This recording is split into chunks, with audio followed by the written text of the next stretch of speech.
Remember, I'm not in church. I said, let's say amen for the band. Let's give them a round of applause, a hearty round of applause. Thank you. Thank you very much, Rodney and Esteban. Okay, we want to welcome you to this most auspicious occasion. We are so excited that all of you are here. We have a lot in store for you. I need you to repeat after me. If you always do what you've always done, you'll always get the same results. Now, I need you to augment that a little bit with a little energy, okay? If you always do what you've always done, you'll always get the same results. Okay, I think there's a little bit more down in you, so I want to bring that out. One more time. If you always do what you've always done, you will always get the same result. You believe that? Now, the Hewlett-Packard Company did something different. And what they did was they put their heart in their work. And you didn't see Dale coming over here putting somebody in East Palo Alto.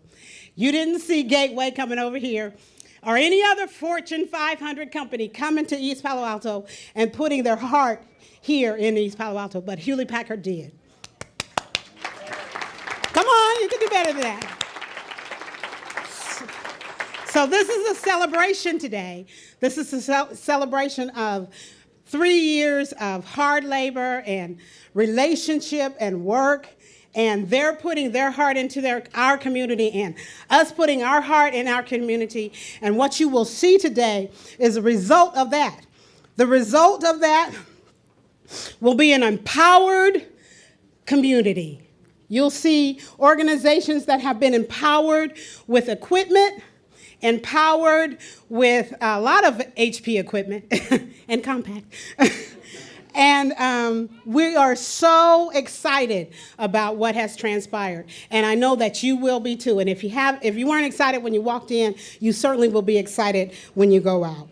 We're thankful to Carly Fiorina and to Debra Dunn and to Beth Stevens and Cam Nelson and our own e-inclusion executive, none better. I almost said Dr. Janice Evans Page. We just happened to get the best one. No offense. Okay, I just want to make some brief acknowledgments. Of course, Hewlett-Packard is in the house. Hey. But we have some guests all across the country. We have Baltimore here. Please stand. Give them a round of applause. They have a Baltimore Digital Village. We have the Tribal Village, Digital Village. Wonderful things they're doing. And we have, well, it's San Diego. Thank you. And we have the I community from Houston.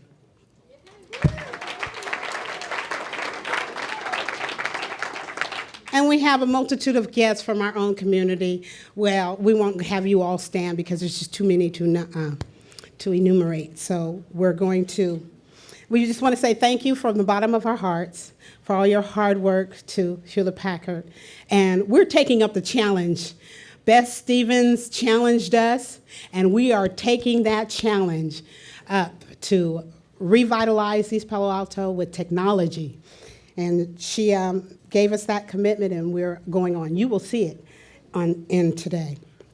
Now I'm going to give you in the hands of our lead project manager, Regina. Regina has done a splendid job, and she helps keep us in order. So would you give her a round of applause as she comes? Regina Thompson.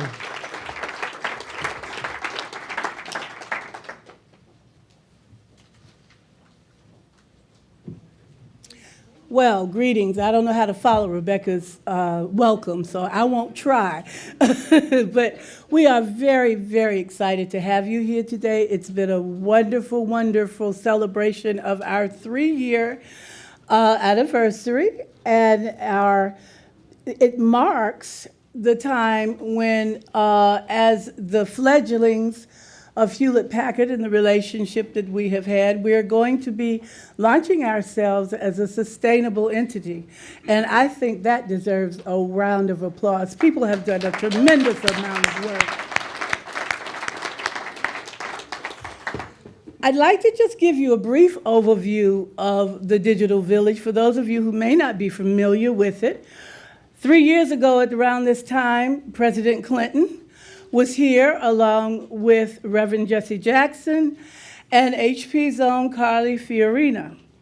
And the challenge was given to help bridge a digital divide between those communities who were not technologically enabled. HP, in its tradition that we have come to know, even though I'm the new kid on the block, I came in August, but I've known and have come to see that there has been a wonderful relationship, and we can always count on HP to step up to the plate and do more than they promise. And as in that fashion, Carly Fiorina stepped up to the plate and offered $5 million. And with that offer, the East Palo Alto Digital Village was born. As I said today, we are launching ourselves as fledglings and now into our adulthood as we move forward. The first challenge of the East Palo Alto Digital Village, or the first endeavor, was between Tech Collab, which was an offshoot of a group from the One East Palo Alto initiative, a group of community people who got together, who were concerned about technology, and who Rebecca was very much a part of in terms of its leadership. And they negotiated, they worked with HP. Cam came in and worked with us. Janice came in and worked with us. And as a result, we have now a city that not only is the first of its kind, because East Palo Alto is the first digital village in the country.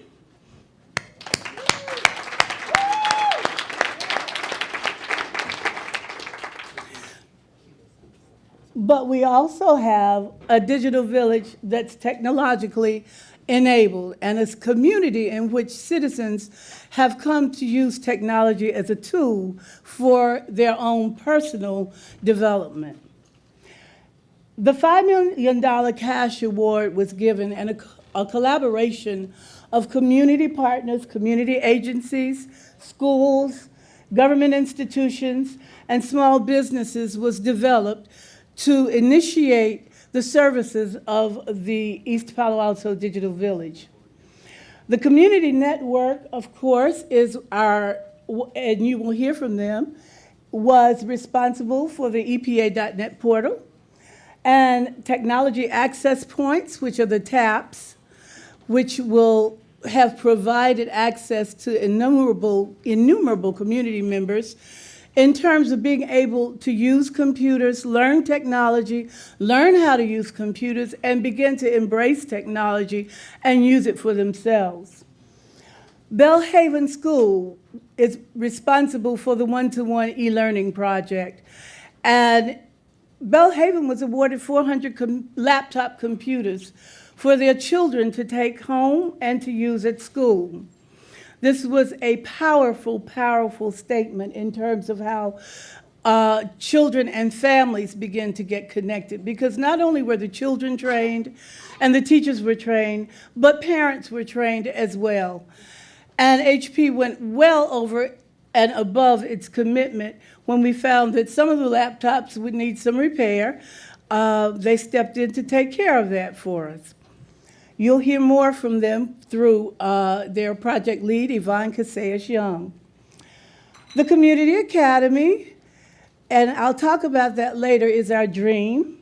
It is administered by Sharon Williams from OICW, and will hopefully be soon a place where we will all be gathered and under an umbrella of technological services, educational services, and a host of other services. Last and certainly not least is a small business development initiative administered by Dr. Faye McNair-Knox. The award that was given to SBDI was to provide a means for entrepreneurs in the community to develop their businesses through the use of technology. As a result of this award, we have a number of entrepreneurs that Faye will be talking about and that you will see and hear from that have developed their businesses, that have come to provide professional services out of their kitchens. And nobody knows because they're using HP technology and their work is quite professional. And through this award also, the community of East Palo Alto has benefited and will benefit continually from the financial resources that will be contributed and that will be brought back in the community as a result. Initially, we were a plan to begin to become empowered. We were a plan to begin to become technologically enabled. And that has certainly happened as a result of the years of work that have been done by the Advisory Board Committee and the citizenry of East Palo Alto and those citizens of East Menlo Park. I don't want to leave them out because Belle Haven is in East Menlo Park. The plan was to begin to create an infrastructure. That infrastructure was to address those issues of access, learning, collaboration, and community development. And those issues have been certainly addressed as we look to move forward through the awards and the work that people have done. The K through 12 program, as I spoke about, and the one-to-one e-learning program were a part of all of the initial planning. And I think we can go to the next. As we celebrate our third year, I want to now direct you to your program, as you can see on the screen, and to move the program along. We will be moving along as indicated with your program. Right now, what I would like to do is to introduce the advisory board members and the advisory board alternate members. We have Rebecca Matthews, our chairperson, Janice Evans-Page, our Director of E-Inclusion, Rose Jacob Gibson, who is our San Mateo County Board of Supervisors, and her alternate, Adam Kegwin. Solomon Hill, who is the advisory board member for the East Palo Alto, from the Ravenswood City School District, excuse me. Siosifa Isa Ma'u, who we call Joseph, from Pacific Islander Outreach. Todd Stowell from One East Palo Alto. Dee Uhila from the Pacific Islander Outreach. Sharon Williams, the Executive Director of OICW. Butch Wing, who will be probably joining us shortly from the Rainbow Push Coalition. The City Manager, the Office of the City Manager with Ted Gabler and with Sandy Solano, who will be representing today, and their alternate, David Ramberg and Leif Peterson. The alternate members, Arturo Aldana, Director of who is the alternate for Hortensia Lopez, our advisory board member from El Concilio. Sue Allen, the technical assistant from Belle Haven. Where are you? Yvonne Casillas-Young, who is a project lead from Belle Haven. And Stuart Hyland, who is the alternate for the One East Palo Alto program. With that, I'm going to introduce Janice Evans Page, who will come and give us a very special introduction and talk a little bit about the Digital Village.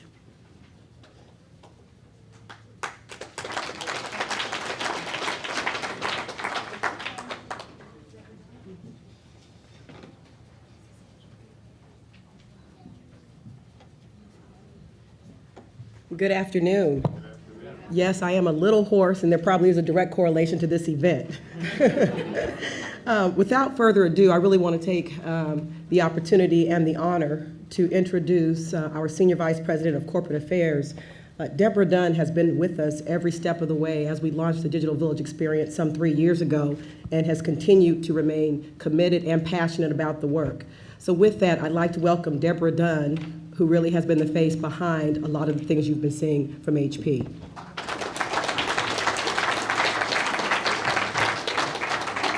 Thanks, Janice, and good afternoon, everyone. It truly is my pleasure to be here to celebrate this really, really exciting milestone. You all, in many ways, have been pioneers of the whole Digital Village initiative that started right here about 3 years ago, and I'm excited to have some of the project teams of the initiatives that have followed the Digital Village project participating in the event today, because I think one of the exciting things about this effort is that it's not just about a new sustainable approach to bringing technology to bear on the problems of a single community, but also about linking together the work of various communities so that you can help each other, you can continue to learn together, and continue to evolve the work going forward. So I really want to congratulate you all on the tremendous progress that's been made. I know we're going to see more vivid examples this afternoon, but I know that there's been lots of hard work put in, and there have been lots of results to show for it. And we are thankful for your joint work with us in figuring out what this whole approach was about. Arguably, it was a somewhat risky venture on both sides. Unlike many corporate projects, we didn't have the complete roadmap. We said, we think there's an opportunity for a new approach. We think there's an opportunity to learn together. Let's dive in and figure it out. And as the first, you all really have been very much helping us figure it out along the way. We're very appreciative of that. While the 3-year time frame is officially up and this formal grant process is over, as you are obviously our neighbor, and we have built many relationships with individuals and organizations, this certainly is not the end of the HP relationship with East Palo Alto. We look forward to continuing to interact and work together to figure out how to continue the work that we've started and move things forward. So again, thank you all. Congratulations on being a very successful pioneering endeavor, and let's have a wonderful celebration of the results that you've achieved. Now, I get one other interesting responsibility today. I get to speak on behalf of Bill Clinton, who couldn't be with us today, but as was pointed out earlier, he was here really to launch this whole effort and was very enthusiastic about it. And so he has sent his greetings in writing, and I will give this to the community to post in an appropriate location, but I'll just take a minute to read the remarks that President Clinton sent. I'm delighted to send warm greetings to all those celebrating the 3rd anniversary of the East Palo Alto Digital Village. We live in an era when the explosive growth of the internet and electronic commerce provides us with exciting new opportunities for economic development. But there are still too many Americans who lack the skills, tools, and internet access they need to share in the unprecedented promise and prosperity of this technological revolution. If we are to meet the challenges of the new global economy, we must bridge the digital divide that exists in our nation along racial, ethnic, geographic, and economic lines. 3 years ago, community leaders of East Palo Alto, the men and women of Hewlett-Packard, and other committed partners joined together to address the digital divide and close the gap through innovative technology programs. Today, you commemorate the move from vision to action. I congratulate the members of the East Palo Alto community for demonstrating the ability to collaborate, empower each other, and make a difference when it really counts.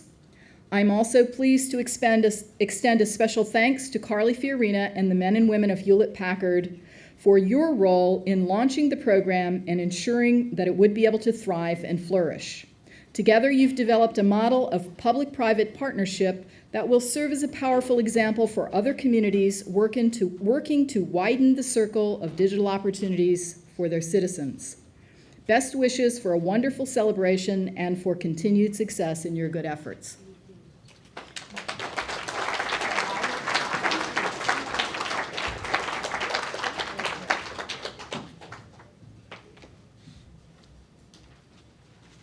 I'd like to think I need no introduction in my own hometown.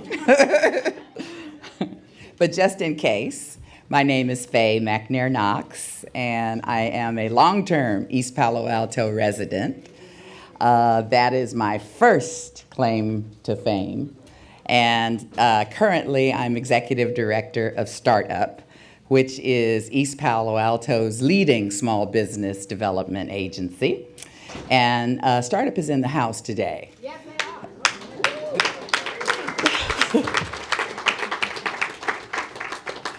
are. You've been enjoying cuisine prepared by Startup graduates. You are the beneficiaries of various services being provided by Startup graduates, the sound, the music, the room transformation, all provided by Startup graduates, and in most instances, Startup graduates whose business operations have been enhanced by the Small Business Development Initiative Signature Project funded by the Hewlett-Packard East Palo Alto Digital Village grant. So they are some proud people. They're all here to talk to you, and I'm hoping after the program that you'll mingle and find some Startup graduates and talk to them, because they're prepared to tell you their story about how this program has benefited them directly. But right now, my role is to talk a little bit about something that we were all struck by at our anniversary celebration last year, a year ago. And that was a challenge that was issued to us by Bess Stevens, who is the Director of Philanthropy and Education at Hewlett-Packard. And throughout the East Palo Alto Digital Village experience, we have been aware of Bess's presence. We have felt the power of the Office of Philanthropy and Education. And when we are least expecting, Bess will stand up and call us to attention and let us know something that we need to be addressing or doing as a major part of moving this initiative forward. So really, when Bess is in the house, we all just sort of sit up straight in our seats and adjust our collars and make sure that we are listening with 3 ears, because we know we are going to be getting some instructions that will be important to act upon at some point in the future. And we're happy to do that today, because Bess has actually given us a challenge as a community. The Digital Village grant was really the first infusion of support from a major Silicon Valley corporation in East Palo Alto's efforts to establish a technology infrastructure citywide. And so it's one thing to dream, and it's another thing to dream with resources. And that is what East Palo Alto Digital Village through HP funding has allowed us to do over the last 3 years. And that is so important for a community like East Palo Alto, where we often dream without the resources. So we have talked about how that dream should be actualized. We have actually sat around tables for many, many hours worth of meetings and talked about which sectors we wanted to begin with as we allocated the resources of Digital Village. We talked about impact, and certainly above everything else, we talked about partnership. And for those of us in the nonprofit sector who find ourselves pulling on the heartstrings of entities and individuals who support public sector and nonprofit sector work, it has been so important to us to partner with Hewlett-Packard, which has been a donor that you almost have to kind of pinch yourself sometimes and say, this is a donor. Because Hewlett-Packard does not act like a donor. Right. Hewlett-Packard likes to roll its sleeves up, sit around the table with you, and converse with you as an equal partner, to take on an endeavor with you and say, we're in this together. And we are sharing with you so that you can maximize your potential, but understand we're a stakeholder in this process too. And that, I can't tell you how important that is from a community perspective, where we often find ourselves explaining to people that we have expertise here. You're not coming in here dealing with tabula rasa, okay?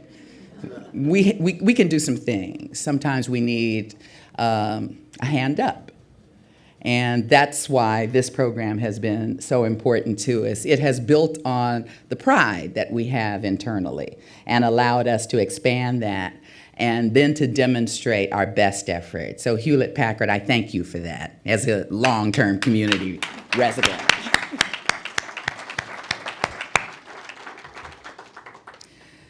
But back to the challenge.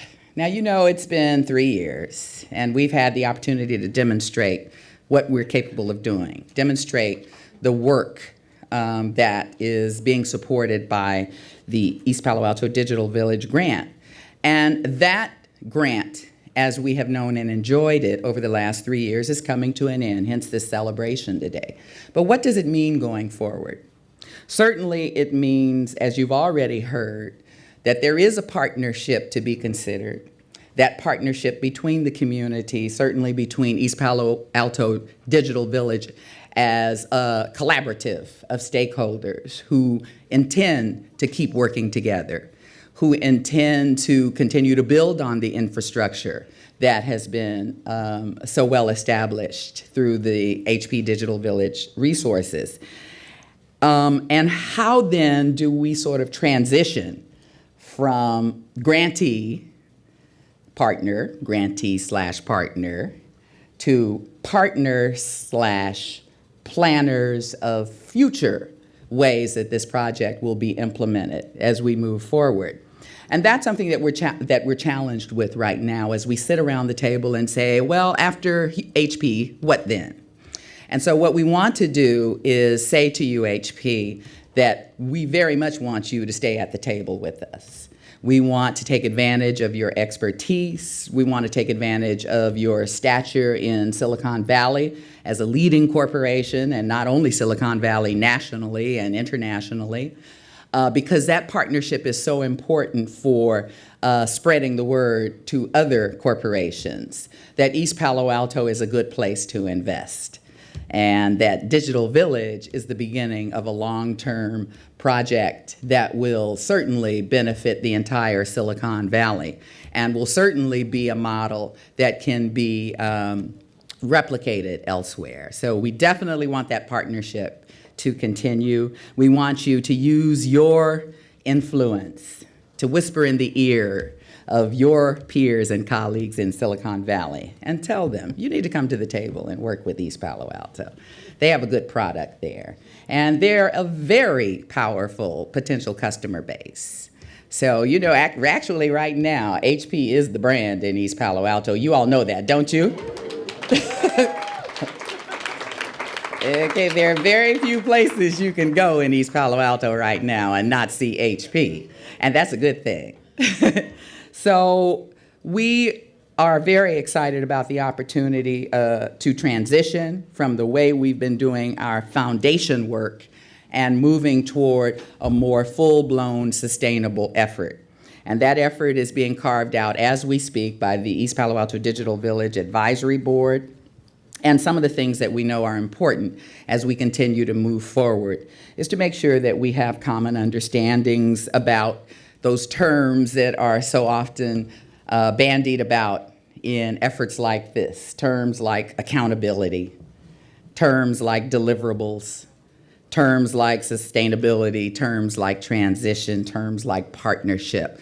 Let's have a clear understanding of what we mean by all of those terms, making sure that we're all on the same page as we move forward. We need to look at ourselves as a learning community, and we have already learned a lot through the Digital Village program. And there's more to learn because technology infrastructure building in East Palo Alto is an enormous task, and the work has only begun. So we need to keep that in mind always, that we're learning, and good learners always apply what they learn to their realities. And so that's what we want to keep on doing as we sit at the table in continued conversation with Hewlett-Packard and other partners that are brought to the table to assist us in our efforts. We want to, as learners, make sure we converse with our partners across the nation who are also Digital Village beneficiaries and the next generation of what began as Digital Village, the I communities. And we've already begun to do that because as we learn our lessons here locally and communicate with others nationally, who knows, there may be a whole national movement afoot and how to really bridge the digital divide through helping communities of color be able to harness their own internal capacity using technology as a resource, not as a be-all and end-all, because as HP says, it's not about the technology, it's about the what? People. It's about the people. But as we pull all of these various pieces together, this is a powerful thing that we're all excited to be partners in. And last but not least, we want to document our work.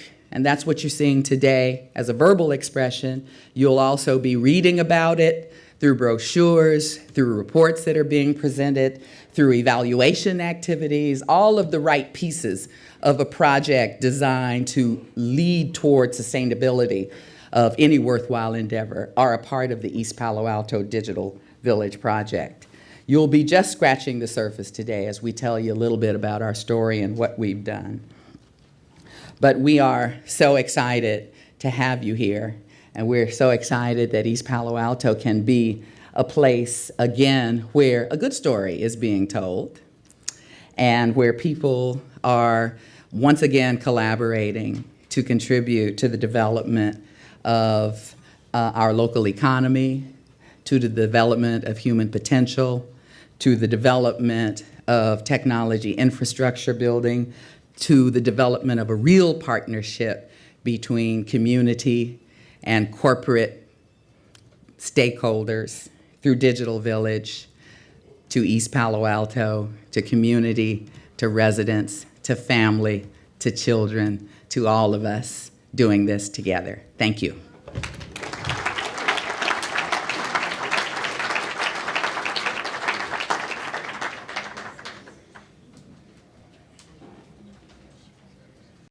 My name is Ms. Casillas Young. I'm the principal at Belle Haven, and these are some of my students. I have a teacher of mine here with us, and we have our director of technology who you'll be hearing from also.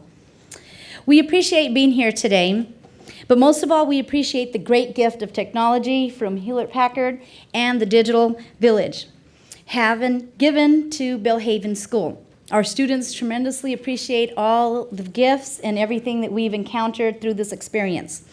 I am new to Belle Haven this year, and I'm pleased to be part of this special program.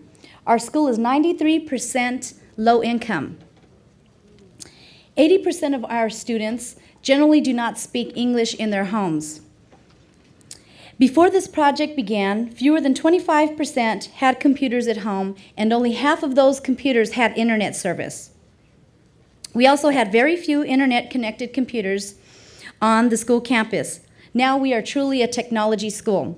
Our students have access to the greater world, and they feel a part of the Silicon Valley. Laptop computers for the teachers are allowing them to teach and communicate in new ways. Teachers at our school now do their lesson plans via the internet using the Orion software. They're able to send their lesson plans onto my computer, and I'm able to view all of the lesson plans occurring daily throughout our school campus. These can be easily shared with other teachers. Email use is becoming more common as students and teachers share their assignments electronically. Our students have arrived at the 21st century. They are comfortable doing research on the internet and assignments on the computer, as you will see in our demonstration back there and as the students will show you. Thanks to the computers, they are doing more reading and more writing than they've ever done before. They will graduate from Belle Haven ready to work with their more affluent counterparts and companions on an equal basis, using technology for their school assignments and projects. Thank you from myself and from the students at Belle Haven.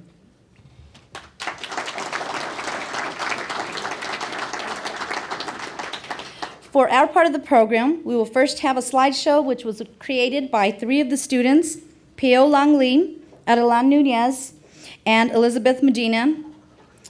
They will be followed by remarks from a 6th grade student, Andrea Velasquez, and a 7th grade teacher, Mr. Tyson Dirksen. The last speaker will be Mr. Solomon Hill, Director of Technology. Thank you, and we hope you enjoy.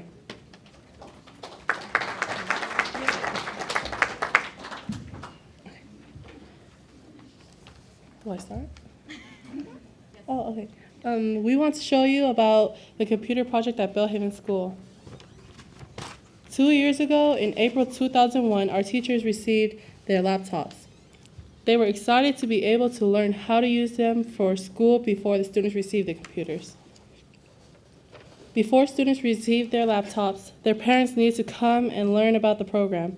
We had meetings in both English and Spanish and how we should treat the computers. Then the parents had to do the paperwork to give us permission to use computers and go out on the internet. This is what our classes used to be like until we received these high-tech devices. Some students tapping their pencils from boredom, and one student is asleep, and there is a pile of papers on each desk.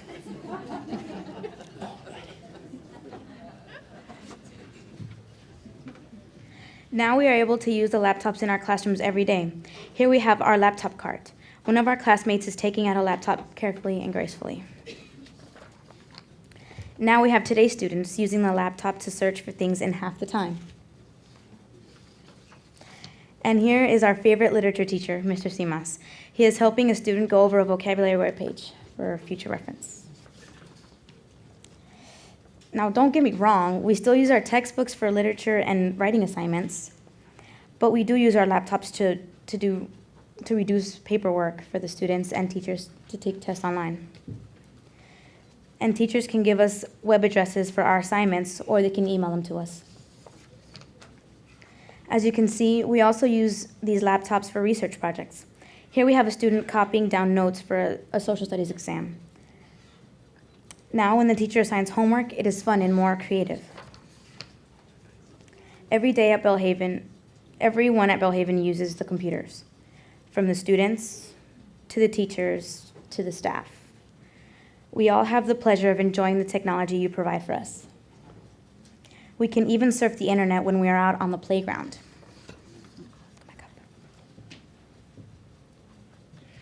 Thank you to Hewlett-Packard and the Digital Village Partnership for bringing some special events to Belle Haven too. Here's the electronic Bookmobile, a van that went from place to place and made books. The satellite dish on top can download books from the internet. They are printed and bound using HP computers, HP printers, and binders in the back of the van. Lots of students were lined up to watch the process and get the book of their choice. Belle Haven was the first stop, and from here they went on to Nevada, Salt Lake City, and other cities across the country, finally ending in Washington, D.C. HP also brought Formula One racing star Juan Pablo Montoya to visit Belle Haven for an assembly. Here he is telling us how he does his racing simulations, and next to him is Steve Anderson from HP. Steve introduced us to the racing game which we played in order to race this famous race car driver. Here we have Formula One racer Juan Pablo Montoya with one of our 8th grade students, Alberto Castillo, enjoying themselves by racing against each other using the race car game on the laptops. The racing simulation uses the same OmniBook 500 computer that we have at Belle Haven, but he also has steering wheel and pedals attached that we don't have. Hint, hint. This game, this gave us a chance to see how the Formula One racers use Hewlett-Packard technology in their racing. Thank you so much for this amazing project at Belle Haven School.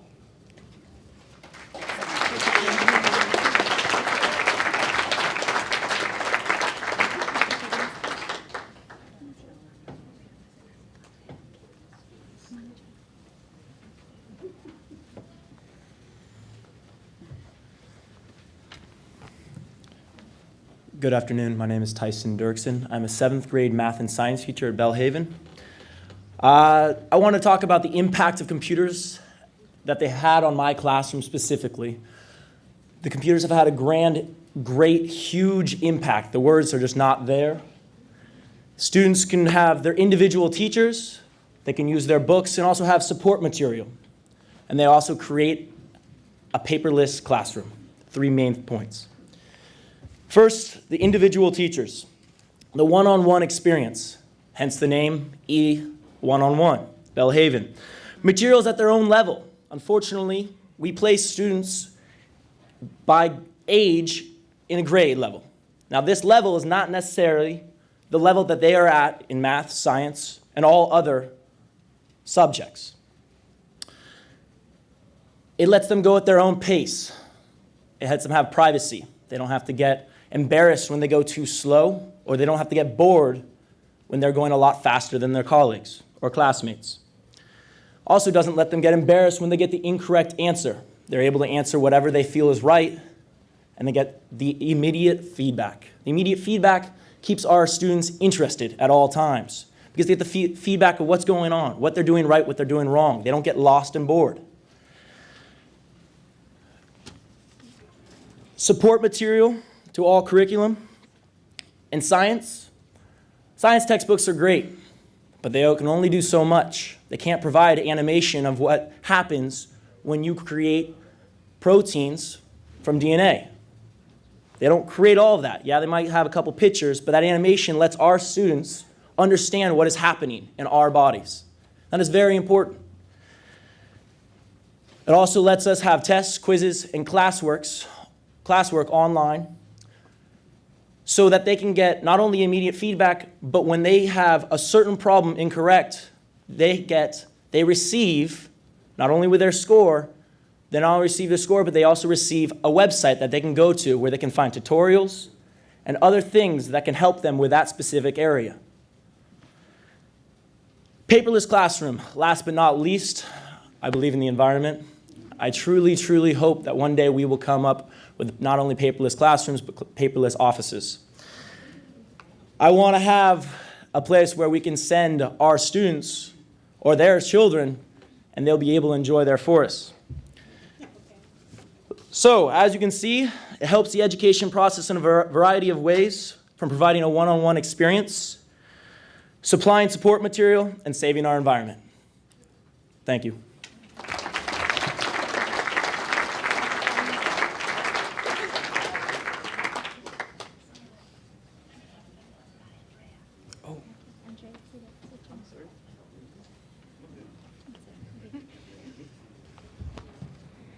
Thank you for donating the computers to Belle Haven School. I'd like to tell you about some of the ways that we use them. We use them for math. There is a game on Nextco's Orion called SpaceGate. It gives us numbers to add to get the same answers on both sides of a circle. It tells me right away if I get it wrong. I like that because I can fix it right away instead of waiting for the next day when the teacher has graded the problems. We did history blocks for social studies. You can see the examples of our projects in the back of the room on the table. Ms. Rivera told us to go to our email to get the project assignments. We went to different websites and then we answered questions that we were given from what we learned in the websites. On large pieces of papers, we answered the questions. Then on the back, we did a picture about the system of the Underground Railroad. I thought this assignment was fun. We did it in groups of 3 students. If we didn't have the computers, we would need to read a lot of books to find the information, and our classroom doesn't have that many books. With the computer, we can go to many websites to find what we need. In reading class, we did a quiz online. When we got the results, then we had websites recommended for us to visit. By doing the work on those websites, we got better at the things we had missed. In 4th grade, before we had computers at Belle Haven, we had to read the newspapers to find out what was going on in the world. I didn't do that very much. In 5th grade, our teacher had us go to New York Times website so I could learn about the news of the world. Thank you for opening up the big world of computers for students at Belle Haven School. Excellent. Good job.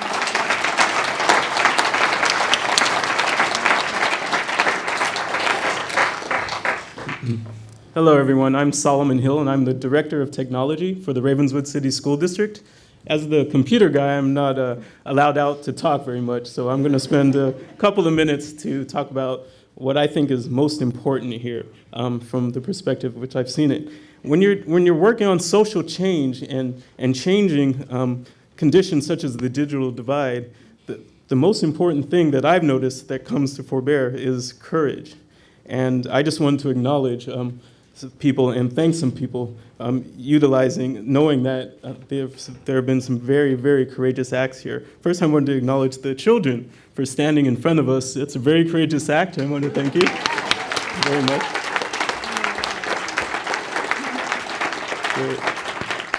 I wanted to thank Ms. Casillas Young, who did a very courageous thing. She came into a school where this enormous project was and stepped into it and showed an awful lot of leadership, and I really wanted to thank her for that.